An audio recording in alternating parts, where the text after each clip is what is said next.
Hello guys, तो जिन्होंने भी अभी तक हमारे चैनल को सब्सक्राइब नहीं किया है वो सब्सक्राइब करते और वीडियो को पूरा देखना गाइस, क्योंकि हमारे न्यू चैनल है ना, तो हमें सपोर्ट की ज़रूरत है। तो वीडियो को पूरा देखो और अपना सपोर्ट दिखाओ गाइस। तो एपिसोड के शुरुआत में बताया जाता है कि यूनसन वाले वर्ल्ड में मार्शल आर्ट्स और कल्टिवेशन टेक्निक्स को रॉयल फैमिली और बहुत सारे नोबल फैमिली कंट्रोल करते हैं, और कल्टिवेशन से अपने इंटरनल और एक्सटर्नल पावर को और बॉडी फिजिक्स को इतना बढ़ाया जा सकता है कि एक पत्थर के खंभे को सिर्फ एक पंच से तोड़ा जा सकता है। फिर एमसी को दिखाया जाता है जो कहता है तो इस वर्ल्ड में पावर सिस्टम ऐसे काम करता है। फिर एमसी कहता है कि लगता है ये वर्ल्ड लो लेवल का मार्शल आर्ट वाला वर्ल्ड है, लेकिन कोई फर्क नहीं पड़ता, लो लेवल का है लेकिन मार्शल आर्ट्स तो है जीरो लेवल पे। मैं यही सीख सकता हूँ, मैं उन्हें अपग्रेड करने के लिए सिस्टम का यूज कर सकता हूँ और अपने कॉम्बैट पावर को बढ़ा सकता हूँ। फिर 1 घंटे बाद का सीन दिखाया जाता है जहाँ एमसी मार्शल आर्ट्स की बुक्स को पढ़ रहा होता है। तो वह कहता है कि ये टेक्स्ट के सारे वर्ड्स को मैं जानता हूँ, लेकिन इन्हें साथ में करने से मुझे कुछ समझ में नहीं आ रहा है। मेन वर्ल्ड और इस वर्ल्ड के टेक्स्ट में इतना अंतर कैसे हो सकता है, और इस वर्ल्ड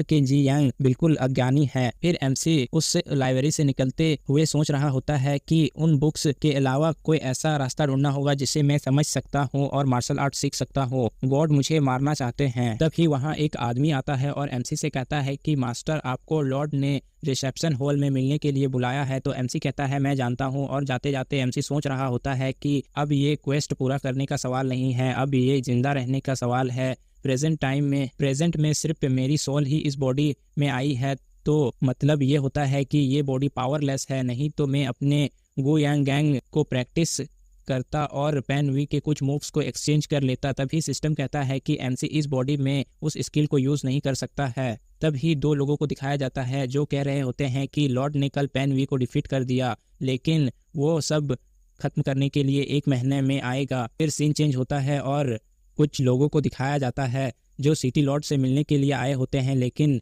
वहाँ के गार्ड्स उन्हें रोक देते हैं और कहते हैं कि वापस आना, अभी सिटी लॉर्ड से मिलने के लिए परमिशन नहीं मिल सकता है। तो एमसी उनको देख के कहता है कि अब मुझे खुद पे भरोसा करना इम्पॉसिबल हो गया है। मैं मार्शल आर्ट सीखने के लिए किसी को ढूंढने वाला था, लेकिन लगता है कि अब बहुत देर हो चुकी है, अब मुझे मेरे फादर पर ही निर्भर होना होगा। फिर एमसी भागते हुए गेट खोलता है और कहता है फादर मैं आ गया आपसे मिलने के लिए। फिर एमसी कहता है कि फादर इन लॉ आप भी यहीं हैं। तो वो एमसी को बुलाता है और कहता है कि हम सिर्फ जियो यून से तुम्हारी मैरिज की बात कर रहे हैं। तो एमसी के फादर कहता है बात करने के लिए अब कुछ नहीं है, पिछले शादी में कुछ हलचल मच गई थी, इसीलिए हम शादी किसी और दिन करेंगे। तो लुओ कहता है लेकिन पेन वी ने कहा। तो एमसी के फादर कहते हैं कि ओल्ड लुओ, तुम मेरे कंट्री साइड के ओल्ड लोगों की तरह मान लो कि मैं ऐसा व्यक्ति हूँ जो केवल इसी से धुला गया हूँ। फिर वो कहता है कि मैंने पेन वी को कम आंक लिया था, इसीलिए मुझे थोड़े चोट लग गए, लेकिन मैंने अपने बाजरा फिंगर से उसे गंभीर चोट दिए हैं। अगर वो 1 महीने में वापस आने की हिम्मत करेगा तो वो कभी भी वापस लौट के नहीं जा पाएगा। तो लुओ कहता है हाँ ऐसा ही है। तो एमसी के फादर कहता है कि लुओ, कहीं तुम आज यहाँ एंगेजमेंट तोड़ने के लिए तो नहीं आए हो ना। तो लुओ एमसी को पकड़ के कहता है कि मैंने एमसी को बड़े होते हुए देखा है, तो मैं इतने अच्छे दामाद को कैसे छोड़ सकता हूँ। फिर दोनों हंसने लगते हैं। फिर लुओ जाने लगता है तो एमसी के फादर उसे गुड बाय करते हैं और कहते हैं कि कुछ दिनों में मेरी चोटें ठीक हो जाएंगे तो फिर हम साथ में ड्रिंक करेंगे। तो एमसी सोचता है कि इससे पता चलता है कि फादर की चोट उतनी गंभीर नहीं है जितना बाहर में बताया जा रहा है। पेन वी 1 महीना में वापस आ जाएगा, तो क्या फादर आपके पास कोई निश्चित उपाय है उसे हराने के लिए। फिर एमसी के फादर एमसी को कहते हैं जल्दी करो, मुझे खड़े होने में मदद करो। फिर वो कहता है कि चलो मुझे मेरे रूम में वापस ले चलो। तो फिर एमसी के फादर का रूम का सीन दिखाया जाता है जहां एमसी अपने फादर को पूछ रहा होता है कि फादर क्या मैं डॉक्टर को बुलाऊं। तो एमसी के फादर कहते हैं कि पेन वी के अटैक से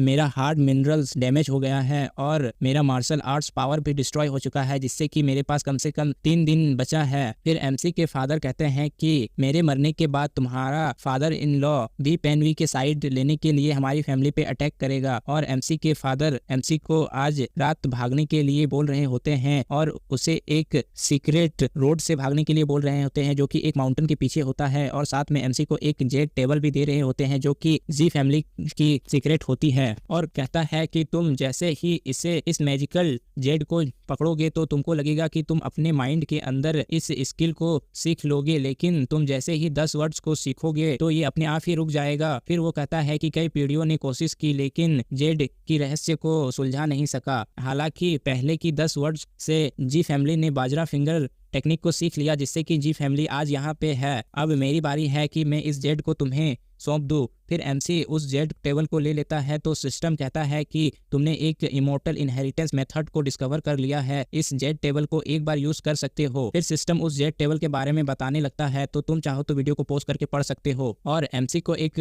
न्यू स्किल भी मिल जाती है जिसका नाम निर्वाणा फिंगर होता है। फिर एमसी के फादर कहते हैं जल्दी करो, तुम्हारे फादर 3 दिन में तुमसे खरीद लेंगे, तो मुझसे बदला लेने के बारे में मत सोचना, तुम बस एक शांत सुखी लाइफ जियो और जब तक तुम्हारे पास ये जेड टेबल रहेगा जी फैमिली वापस से खड़ा हो सकता है। तो एमसी अपने फादर से कह रहा होता है कि ये जेड टेबल तो पहले ही टूटा हुआ है। तो एमसी को तो फिर उसके फादर के मुंह से खून निकलने लगता है और एमसी को उसके फादर के एंगर की वजह से ओरिजिन पॉइंट भी मिलता है। तो आज का एपिसोड यहीं तक था, तो मिलते हैं नेक्स्ट